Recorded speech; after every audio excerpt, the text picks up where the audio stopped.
Hi, I'm Marty Nemko. Making a radical career change. You know that a career tweak won't do.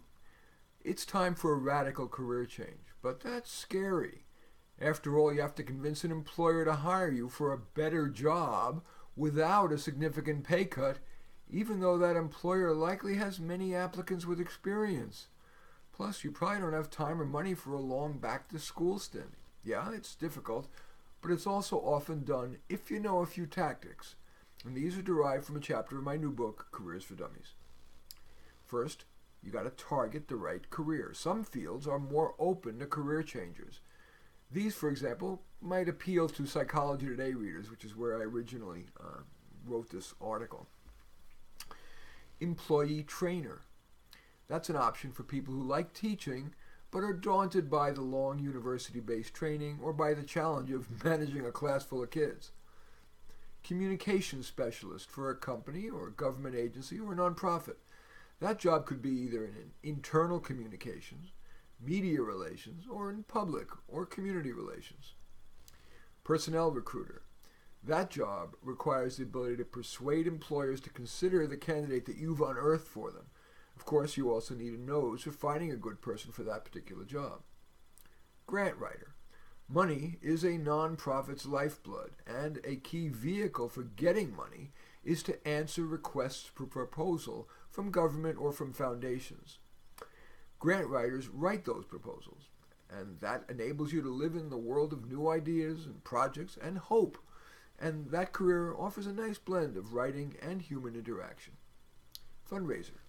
That's another revenue-enhancing job in the nonprofit sector, and because of that, the pay tends to be better than for most nonprofit work.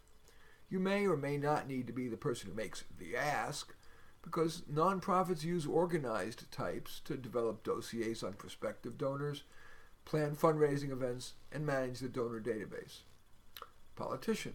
Many people want to make a difference, and though the wheels of government do turn slowly, its massive size allows the potential for broad impact. No, you won't start out as the chairman of the House Ways and Means Committee, but many people make at least a part-time living in entry-level political careers, for example, as a member of this local school board or Parks Commission.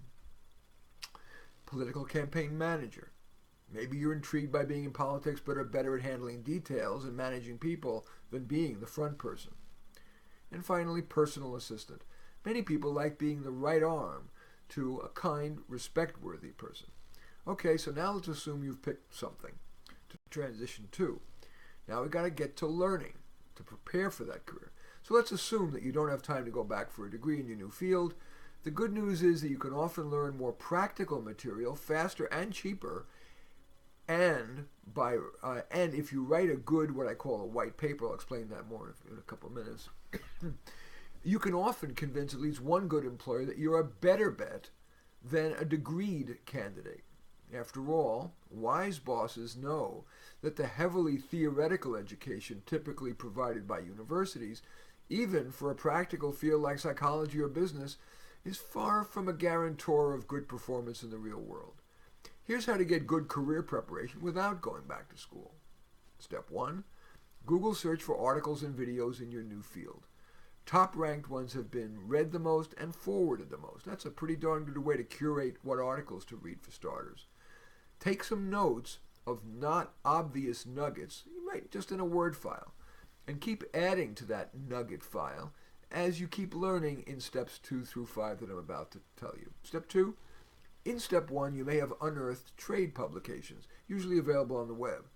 Scan recent issues table of contents and read on-target articles. Step 3. In steps 1 or 2, you may have well discovered one or more professional associations for your field, for example, the American Psychological Association. Browse their articles and the books in their web store.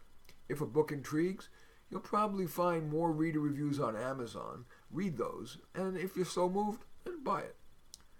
Step 3. Your professional association and LinkedIn and Yahoo likely have what are called groups. These are online forums where engaged professionals share insights and raise questions for group members to address.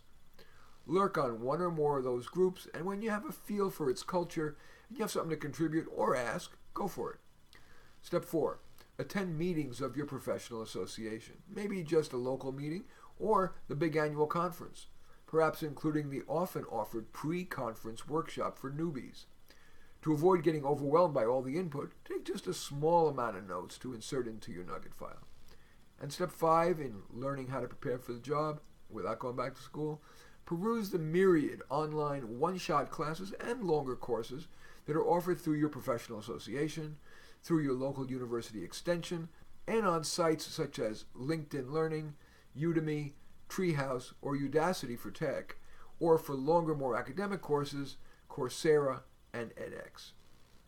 Now let's turn to landing that job. I hope you can see that the above, which can be accomplished in months, not years, and at far less cost than a degree, can in many cases give you sufficient knowledge to succeed in your first job in a new field. Now you just have to convince a good employer of that. Step 1. Use your nugget file to create the aforementioned white paper. White paper is a fancy term for a short paper like you did in college. A title might be, What's New in whatever, eating disorders, or whatever it is that you're choosing to move into. 2 or 3 pages, probably the right length. Submit that to all your what I call lead generators, which I'm now going to explain what that means. You start your job search with a full tank of emotional gas.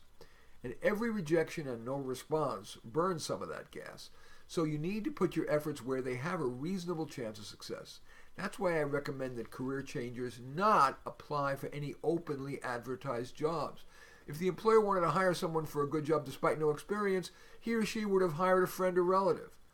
Your best shot is to make a list of your extended network, everyone who likes you, including people who have not been in your life for quite a while, and including people who are not in a position to hire you, because people know people. I mean, I'm no dentist, but I know a good one. For each person on your list, decide the wisest way to contact him or her. Email, text, phone, to run into them, invite them for coffee, a drink, a hike, tickets to an event, invite them to a party.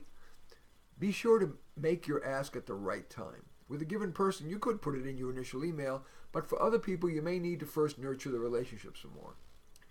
If your network's too small, maybe fewer than 20, expand your network by joining activities that involve repeated contact.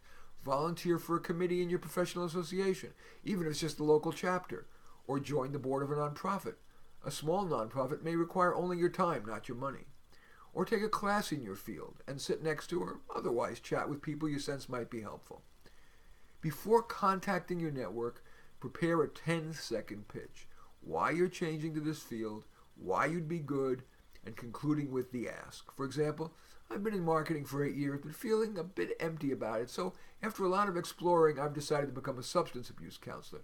I've done rather a deep dive into the field, so I feel I'm ready for my first job. Might you know somebody I should talk with? For everyone who says yes, email your white paper and, instead of a resume which lays bare your lack of experience, a highlights letter summarizing what you've learned, the relevant skills and experiences from your previous career and perhaps avocations, and why you're worth considering for an entry-level job in the new field. As with all counsel, there are no guarantees, but I have advised many people who wanted to change careers, and the ideas in this little talk assemble some of the best tactics I know that they come from my clients as well as those I assembled in my book, Careers for Dummies. Anyway, thanks for watching. I'm Marty Nemko.